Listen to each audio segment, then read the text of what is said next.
मेरा नाम पीहू है। मेरे दादाजी बहुत ही धनी और जमींदार थे। दादाजी की बहुत सारी ज़मीनें मेरे पापा और चाचा को विरासत में मिली थी। मेरे सिर्फ एक ही चाचा थे और वो बहुत ही जिद्दी और लड़ाकू थे, इसलिए मेरे दादाजी ने अपने जीते जी ही सारी जायदाद का बंटवारा कर दिया था। मेरे चाचा मेरे पापा से बहुत ही छोटे थे, इसलिए मेरे पापा उन्हें उतना ही प्यार करते थे जितना हमसे करते थे। एक बार मेरे चाचा जी अपने दोस्त की शादी में किसी गांव में गए थे। तब उन्होंने वहीं पर चाचा चाची को देखा था और उनको पसंद कर लिया था। मेरे चाचा जी की उम्र उस वक्त 20 साल की थी। चाचा जी ने मेरी चाची जी को उस समय शादी के लिए बोला और चाची जी ने शादी से मना कर दिया। चाची के मना करने से चाचा को बहुत बुरा लगा, इसलिए अगले ही दिन चाचा जी ने मेरी मम्मी से बात करके अपना रिश्ता उनके घर भेज दिया। लेकिन चाची जी के बिना मर्जी के ही उनके घर वालों ने शादी के लिए हाँ कर दी, क्योंकि हमारे पास बहुत धन और ज़मीन थी। चाची जी के माँ बाप ने सोचा कि बेटी खुश रहेगी और मौज करेगी, ये सोचकर तुरंत हाँ कर दी थी, क्योंकि धन के आगे अच्छे अच्छे झुक जाते हैं। कुछ ही दिन बाद चाचा जी की शादी हो गई। चाचा चाची से बहुत मोहब्बत करते थे, उनको कभी भी अकेला नहीं छोड़ते थे। लेकिन चाची जी का जीवन बहुत ही सीमित होकर रह गया था। ऐसे लगता था कि चाचा जी की ऐसी मोहब्बत से चाची जी बहुत परेशान है। लेकिन उनको ये सब ज़्यादा दिन नहीं झेलना पड़ा, क्योंकि शादी के 3 साल बाद ही चाचा की रोड एक्सीडेंट में मौत हो गई। मरने से पहले चाचा जी ने अपने हिस्से की सारी जायदाद चाची के नाम कर गए थे। सब ये सोच रहे थे कि चाचा से पीछा छूटने पर चाची खुश होगी, लेकिन ऐसा बिल्कुल भी नहीं था, बल्कि चाची जी चाचा से बहुत प्यार करती थी। ये देखकर सबको बहुत आश्चर्य हुआ था। कुछ समय बीतने के सबने चाची से दूसरी शादी करने को कहा, लेकिन चाची नहीं मानी और पूरी जिंदगी ऐसे ही रहने का फैसला सुना दिया। ये सुनकर काफ़ी लोग उन्हें पागल भी कहा, लेकिन चाची ने किसी की भी कोई बात नहीं सुनी और सबने अंत में आकर इनको इनके हाल पर छोड़ दिया। चाची घर में अकेली रहती थी। चाची को घर के हालातों और कठिनाइयों का सामना करना पड़ा था, इसलिए उन्होंने अपने बचपन की सहेली के बेटे को अपने पास बुला लिया। अब चाची जी की ज़िंदगी में थोड़ा सुकून था। इनकी दोस्त का बेटा इनकी तरह बहुत खूबसूरत था और उसने अपनी जॉब यहीं ढूंढ ली थी। चाची जी कभी कभी हमारे घर भी आ जाया करती थी। अब मैं भी बड़ी हो गई और मेरी मम्मी पापा मेरे लिए लड़का देखना शुरू कर दिया, लेकिन जो भी मुझे देखने आता मना करके चला जाता, क्योंकि मेरा रंग थोड़ा सांवला था और दिखने में भी ज़्यादा खूबसूरत नहीं थी। जब मुझे कोई रिजेक्ट करके जाता तो मैं बहुत मायूस हो जाती, लेकिन मेरी मम्मी मुझे समझाती कि तेरे अंदर कोई कमी नहीं है और न तेरा भाग्य खराब है, वो तो देखने वालों की आंखों में कमी है। मैं अपनी मम्मी की बात सुनकर बहुत खुश हो जाती थी, मगर मुझे ये भी पता था कि सबको अपने बच्चे अच्छे लगते हैं, फिर चाहे वो जैसे भी हो। अब मम्मी पापा ने हर जगह मेरे रिश्ते के लिए बोल रखा था और दहेज में बंगला और गाड़ी देने का भी ऐलान कर दिया था। ये सुनकर रोज कोई ना कोई मुझे देखने आता और मना करके चला जाता था। अब मैं अपनी ज़िंदगी से बहुत परेशान हो चुकी थी, क्योंकि मैं चाहती थी कि मेरी शादी हो, बच्चे और एक अच्छी फैमिली हो, लेकिन मुझे अब ये लगता था कि मेरे सपने बस सपने ही रह जाएंगे। चाची जी हमारे घर आती मेरे लिए चिंता और अफसोस जाहिर करती थी। इस बात को लेकर कितनी बार मम्मी और पापा में लड़ाई भी हुई। मेरी मम्मी पापा से बोलती कि अगर इतना ही बुरा लगता और दुख होता है तो मेरी बेटी का रिश्ता अपने दोस्त के बेटे से क्यों नहीं कर देती। लेकिन पापा मम्मी को समझाते कि आजकल के बच्चे अपने माता पिता की ही नहीं सुनते हैं, वो तो उसके दोस्त का बेटा है, वो कैसे उसकी बात मान सकता है। लेकिन मम्मी ने ही मानी और एक दिन चाची जी से पूछ लिया। मम्मी की बात सुनकर चाची के चेहरे का रंग उड़ गया और मेरी तरफ देखते हुए बोला कि वो लड़का नहीं मानेगा। ये बोलकर वो चली गई। दिन ऐसे ही गुजरते रहे। लड़के वाले आते और मुझे रिजेक्ट करके चले जाते।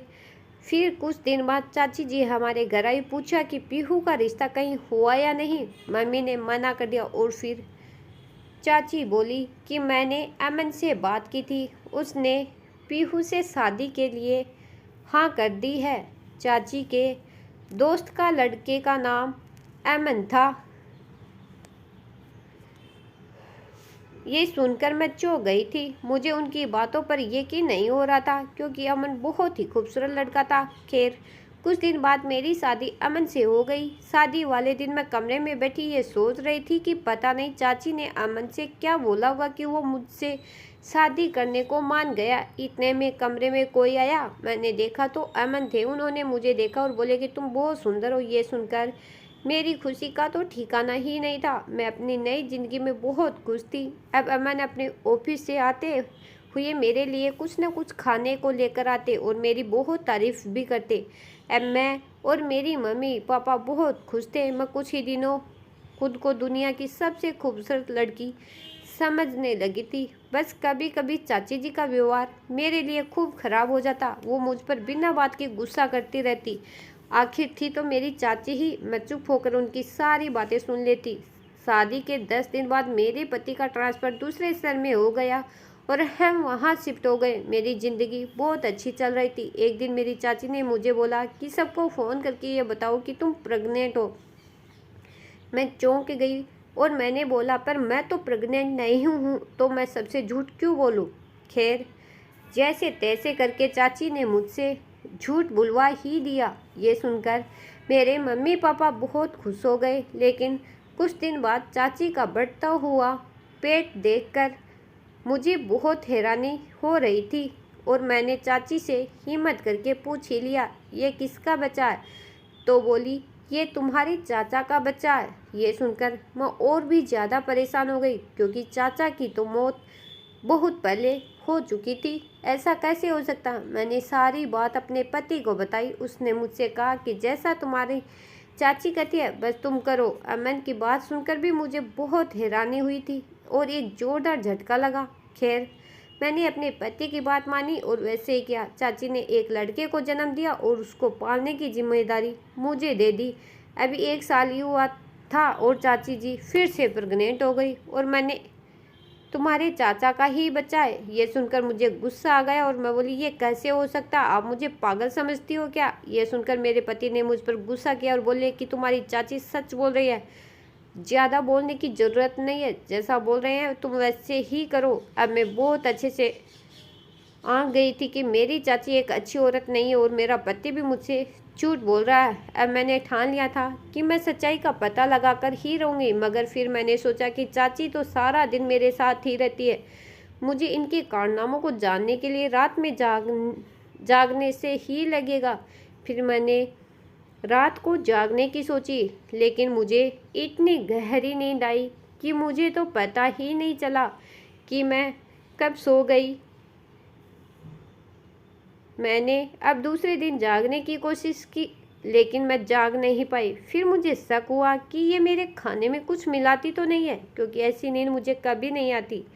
अगले दिन जब मेरा खाना कमरे में आया तो मैंने खाने को एक पॉलीथीन में डालकर खिड़की से बाहर फेंक दिया और सोने का नाटक करने लगी। अब इस रात मुझे नींद नहीं आ रही थी तो मुझे ये पक्का हो गया था कि मेरे खाने में नींद की दवाई मिलाई जाती है।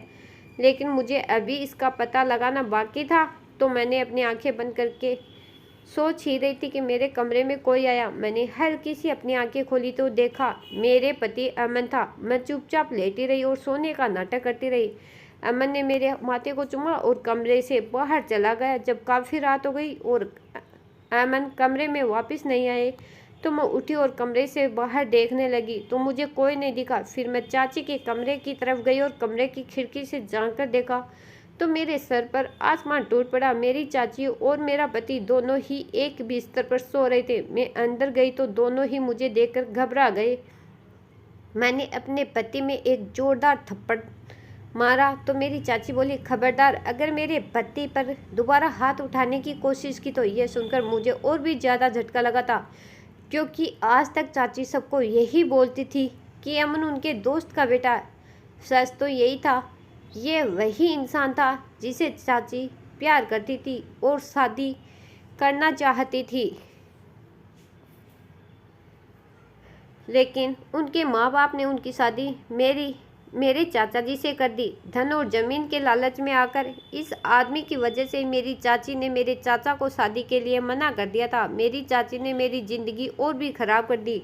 अमन के साथ मेरी धोखे से शादी करवा कर मैं चाची के कमरे से अपने कमरे में आ गई और मैंने रात को ही अपने मम्मी पापा को फ़ोन करके सारी बात बताई। मेरे मम्मी पापा 2-3 घंटे में मेरे घर आ गए और मैंने उन दोनों के खिलाफ़ पुलिस में कंप्लेन कर दी। उन दोनों को जेल हो गई क्योंकि दोनों ने मेरे साथ धोखा किया था और चाची ने मेरी शादी धोखे से करवाई थी। मैंने अमन को तलाक दे दिया और मम्मी पापा के घर आ गई और उनके बच्चे को भी उन्हीं को दे दिया। मैं आज तक इस सदमे से बाहर नहीं निकल पाई। दोस्तों, अगर ये कहानी आपको अच्छी लगे तो वीडियो को लाइक शेयर और चैनल को सब्सक्राइब कर देना। धन्यवाद।